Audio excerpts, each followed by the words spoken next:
Hi and welcome. If we could, people can find their way to their seats, we'll get started.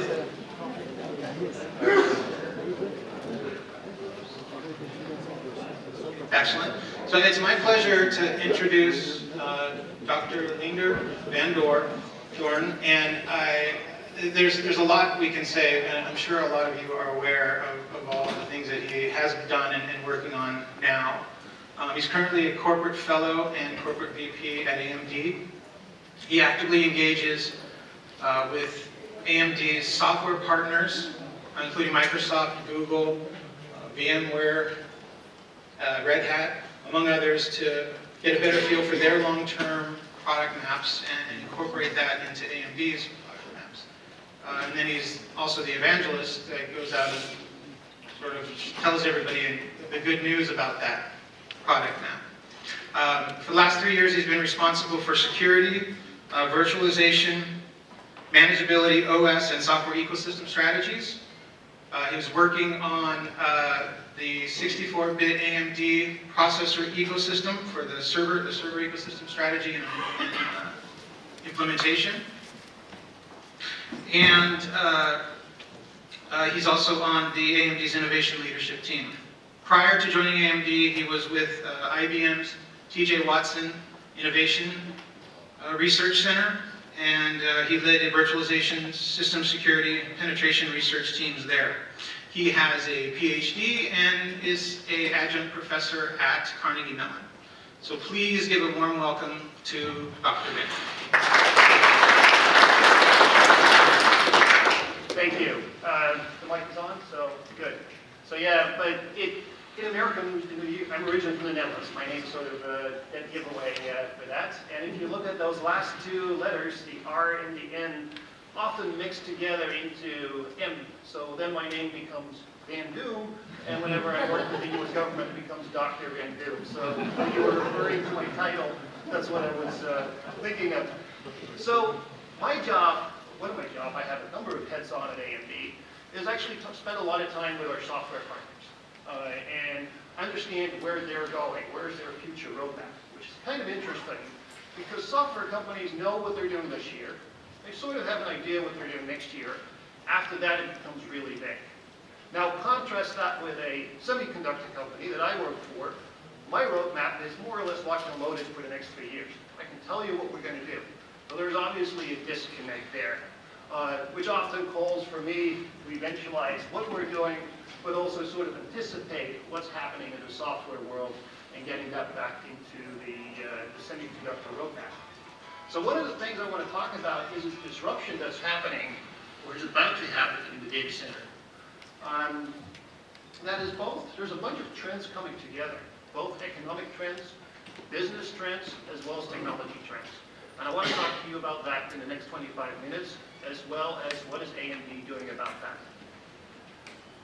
So the first one is an economic trend. So economy of scale is something that all has greatly benefited from us.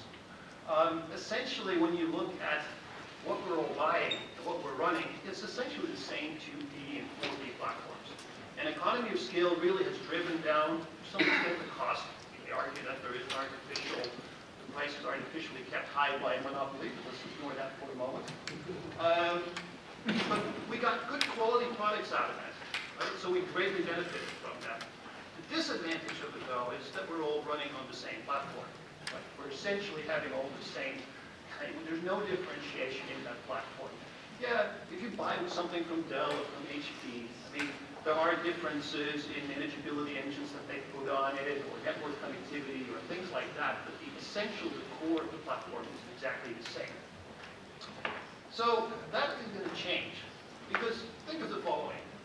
If you're Microsoft or Google, and this is sort of an artificial example, but it actually illustrates a real program, so I'm not disclosing any information here.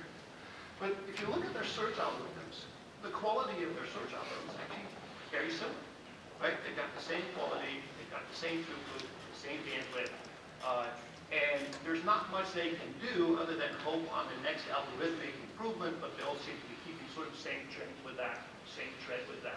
And they're all running on the same platform. Now also take into account that These big whales are now driving their own economy of scale. I mean, they're basically being treated as a small OEM or ODM. That's the volume that these companies buy. So all of a sudden, they can make different buying decisions. And you can actually tailor things more closely to what they need. So let me take that search algorithm problem again. Right? So what can you do about that in the hardware to make that better? Well, search is essentially a random walk over memory. Right? No matter what data structure you use, you basically walk over memory in a random way. What does that mean? There's no locality of reference. So putting a big L3 cache on your SoC, which what we will do for server parts, makes very little sense for that workload. Putting high IPC cores on there doesn't make much sense either, because most of the time these cores are waiting for memory to come back. Right? So the kind of things you would like to have here are no L3 cache, lots of small cores, but you want really big I/O pipe. Because as soon as you got an answer, you want to spit out the result. Now, nobody in their right mind would ever build a server like that, because frankly, it would suck at most workloads. There's only one workload it's really good at, and that's search. But as the economy of scale is changing, that actually now becomes feasible. And we're sort of at the edge of whether we can afford that or not. But as of course you get other players, Baidu jumping in here, and you look at their growth potential, this actually becomes a very interesting play. And search, as I said, is just one example. There are many other kind of workloads that you can think of. What is the other thing that's happening? ARM servers are more and more coming up. There's actually a lot of development around that. And as far as I'm concerned, they're the only credible disruptor to the x86 server market. And so there's a lot of work on it. We're going to see a whole bunch of platforms come out in 15 and 16. But what is kind of interesting about that model? If you look actually at ARM, one thing that ARM prevents you to do is to change the ISA. You cannot get into the core. Whether you've got an implementation license or whether you've got an architectural license, the ISA is fixed. That also means that we can't really differentiate them. Right? Where in x86 we add new extensions, Intel does it all the time, AMD also does it a little bit more moderately because the software cost of doing it is actually very high. In the ARM case, that's not possible unless you work with ARM. That's of course how you can get extensions in, but then you have to share it with everybody else. So what do people do? What do companies do? They focus on accelerators. You basically differentiate around it. Right? So the rumor is that if you look at the Apple A8, more than 50% of it is accelerated of some sorts.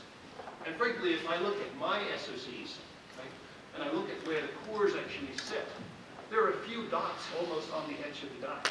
Most of it is taken up by GPUs and other kinds of stuff. Chip pervasive logic, memory controller, all kinds of other stuff. The cores are actually a remarkably small portion of it. So we've seen this in the cell phone space. Right? Lots of accelerators there around the core. That's how you differentiate your product. Like audio processors, DSPs of various kinds, graphics obviously, all sorts of kinds of things. And we're going to see the same thing in the server space. That's where the real differentiation is going to happen, in the ARM server space, and eventually that's going to move over into the x86 space too. Why do I think that actually happens first in the ARM space?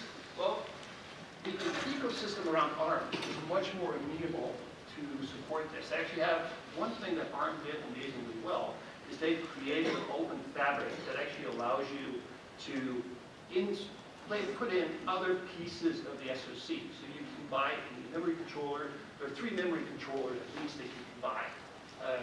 Same thing for GPUs. There is a wide range of GPUs that you can buy. Other kinds of bits and pieces that you need of the SoC. And they made that bus open, and actually I think it's even patent free.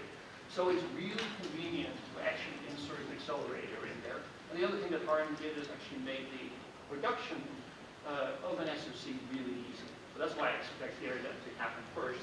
But it will happen, of course, across all sorts of platforms. So let's talk a little bit about accelerators.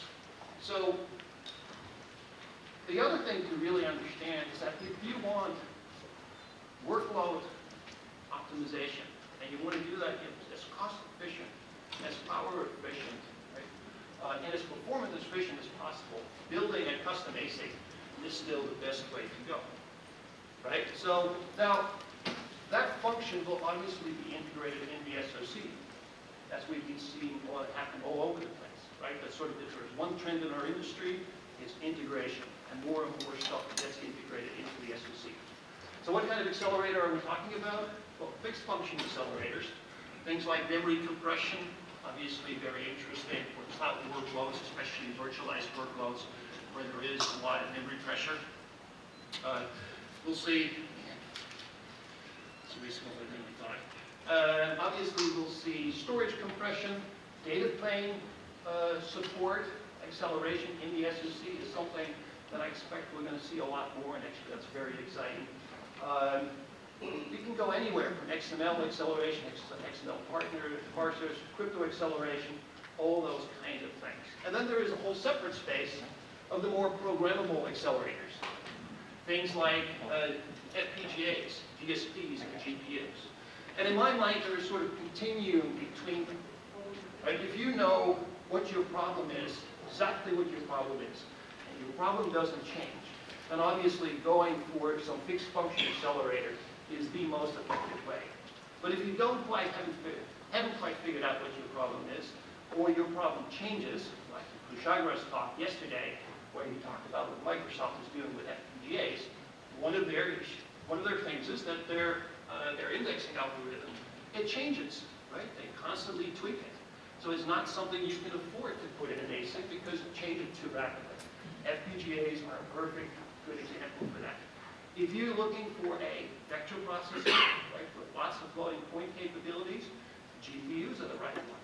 So gas and oil industry is very interested in those kinds of things because that's what they do for their seismic analysis. So it's really dependent on what that problem area is. And going back to my original point, it used to be the case, right, that everybody bought the same kind of server configuration. Because companies can now drive their own economy of scales, this is actually changing.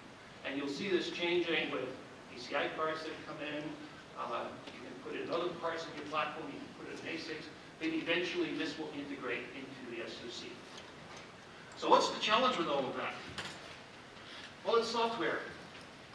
And as I often have to remind my silicon brother, it's actually way more expensive to change software than it is to build new hardware. Now, by the way, I'm not always successful with that argument, but it is the case. To give you a quote from Bill Lang from Microsoft, when they're turning proper attribution here, and this was way back in the Titanium days, so about 7, 8 years ago. He told me, like, to take porting an OS, that's about $10 million. Porting all our applications, office, all that kind of stuff, that's about $100 million. Porting an ecosystem is $1 billion.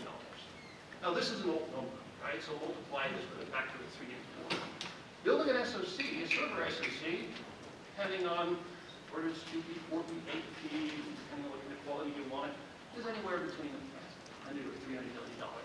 So we're on order of magnitude off. Right? So changing software is really hard. And a lot of organizations are reluctant to do that. And that's going to be the biggest inhibitor here. If you've got fixed function accelerators or even programmable accelerators, how do you get there? Well, you get there by being very careful. First, you need to focus on things like industry standards and really drive those down. You need to look at plug-in architectures. Because once you've got an architecture where you can easily plug in an accelerator or a non-accelerator version, you can actually start playing with this. You don't have to change your overall architecture. It now just becomes individual pieces of it. And there are many open source libraries that actually do that. Open source, by the way, is part of this puzzle too, right? As well as focusing more on runtime systems. The interesting thing that we've sort of seen over the last 10 years is we've moved away from a lot of native code that runs directly on the processor to more high-level code, Java, Perl, Python, all those other new kind of variants of that. And the nice thing about that is that you didn't just get ISA independentness. It's actually one of the things that I think why ARM can actually take off now, because if you look at all the new programs that are being written, they're all being written, 80% of them are being written in a high-level programming language, like C#, Java, those kinds of things. There is actually smaller and smaller amounts of native code. So you can actually intercept those runtime systems, actually make those runtime systems aware that there is now a fixed function accelerator of some kind of need. Right? So that again drives up adoption. So let me go into what is AMD doing here. So AMD's strategy is threefold. So one is we're actually developing a new x86 core, and we're doing an ARM core. We announced that last year. I can't give you a whole lot of details about that. We'll be rolling that out here next year. The other thing we've actually been spending quite a lot of effort on is developing the ARM 64-bit server ecosystem. And we've been working with a lot of software partners on it. And that's because of our relationships that we have in the industry with these partners. And it's interesting that at this point, a lot of them, I would say almost all major software companies have actually some ARM 64-bit backup plan. Whether they're going to execute on it is something different, but they're all ready. And that's actually quite interesting. The key thing that actually drove that, or the thing that actually drove those customers to come to AMD, is actually because we're adhering to standards. And that, if you look at the ARM 64-bit space, what is, I think, the single biggest threat to it, it's going for, is not following standards, and basically falling back into the Wild West that essentially the ARM cell phone space is. The third thing that we're focused on is actually what we call our heterogeneous system architecture, something that we created a foundation around. From an AMD perspective, it's about integrating GPUs into our SoCs, which we call APUs, but also using discrete GPUs as a vector extension of basically a vector accelerator. That's probably the best way to think of it. But HSA is much more than just a GPU. It's actually a generic accelerator strategy. That's why part of the HSA Foundation, you've got companies like TI with ESPs, you've got FPGA companies being part of it, you've got companies that build fixed function accelerators. So those kinds of things are critical for bringing all of this together. So I already talked a little bit about ARM servers. It's something that AMD built an 857 part, what we call Seattle, that we're actually bringing to market right now. The previous slide showed the development board that you can actually order today. And one of the biggest distinguishing things there is we focused on getting that ecosystem ready. Because building cool hardware without having software doesn't get you very far. So that's been our first step of that strategy. And that means focus on industry standards, focus on things like UEFI, ACPI, SMI, UPF standards, all this kind of stuff that people actually know in the data center and they use today. Because in the end, what it comes down to is you want to reduce the cost of entry. You want to reduce the barrier of entry for these parts. So make the amount of changes that you're driving as small as possible. And the reason why I'm making such a big point out of it, because most of the server parties, server enterprise companies I talk to, go like, yeah, I get that. That's straightforward. That's not at all straightforward in the ARM server space at this point. Because there is no single entity, like in the x86 space, there's basically a single entity with a really heavy hammer, Microsoft, and it basically forces all to do the same thing. Right? That doesn't exist in the ARM server space right now. And in the absence of that, it is a little bit iffy whether people are all marching towards the same standards chair. The other thing is HSA. As I already said, it's more than just GPUs. HSA is really about accelerators. It's a generic accelerator framework. And the nice thing about HSA, the basis of HSA, what it actually does is it takes those accelerators and builds them, exposes them to user-level processes as really as first-class computation engines. So they're part of the virtual address space of the process. That means you can share pointers with these accelerators without actually having to move data over or to marshal it, like you typically have to do. There's also a very fast dispatch mechanism to these accelerators without actually having to go through the operating system. So you're actually cutting all of that overhead out. And then there are various other steps, like full cache coherency. But this, of course, is an implementation question of what you're supporting in your accelerator. So let me wrap it up. So I hope I convinced you that there is a bunch of trends that are actually pointing towards more and more accelerators, more and more heterogeneous environments in tomorrow's data center. So we're moving away from this homogeneous data center to more of a heterogeneous data center, where you actually get real cost optimizations, or actually much higher return on investment for particular workloads. But of course, that heterogeneity comes at a cost. And in the end, software deals with homogeneity much better, so you can come up with a concept or plans to actually mask that away. And I talked a little bit about that in the software section. So software is going to be critical of the essence. Driving industry standards is critical. Plug-in architectures, taking advantage of new runtime systems, all those kinds of capabilities you need to have in place in order to drive those accelerators. x86, ARM 64-bit, and accelerators will coexist in the data center. And then AMD's strategy on that is really to go after that. Right? We go after new x86 cores, we go after our own ARM core. We're developing, we're leading the ARM 64-bit ecosystem right now, as well as the whole software strategy around the accelerator ecosystem. So, with that, I think I do have some time for questions. Yes, Dylan? I'm a little confused here, so Okay. help me out.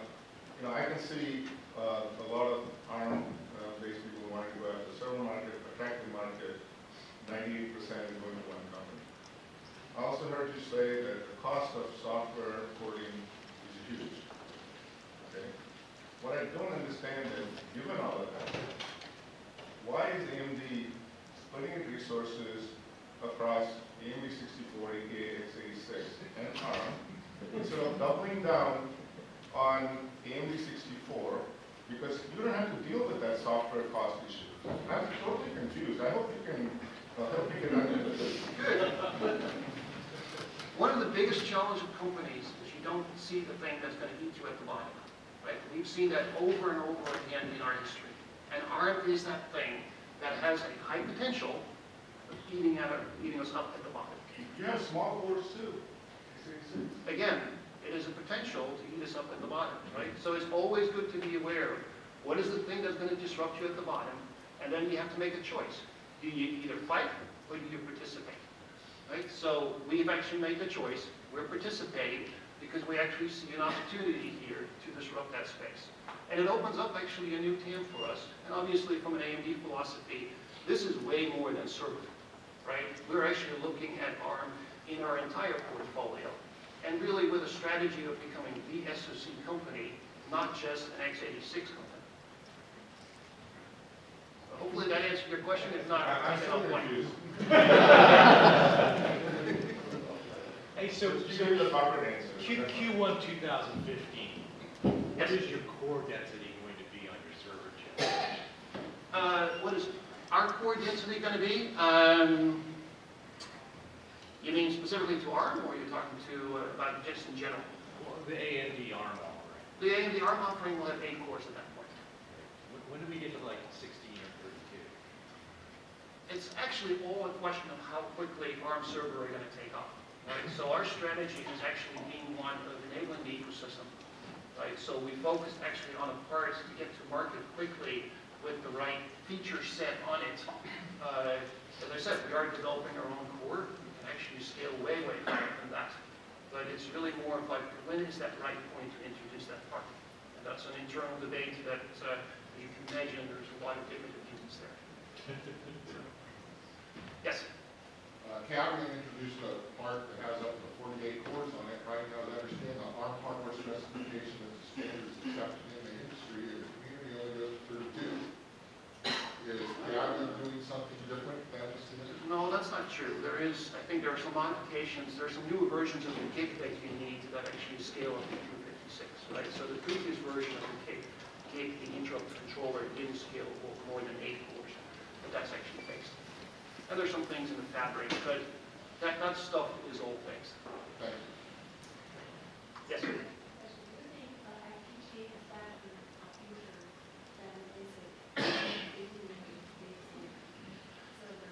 So, let me repeat the question. Do I think FPGAs have a better future than ASIC?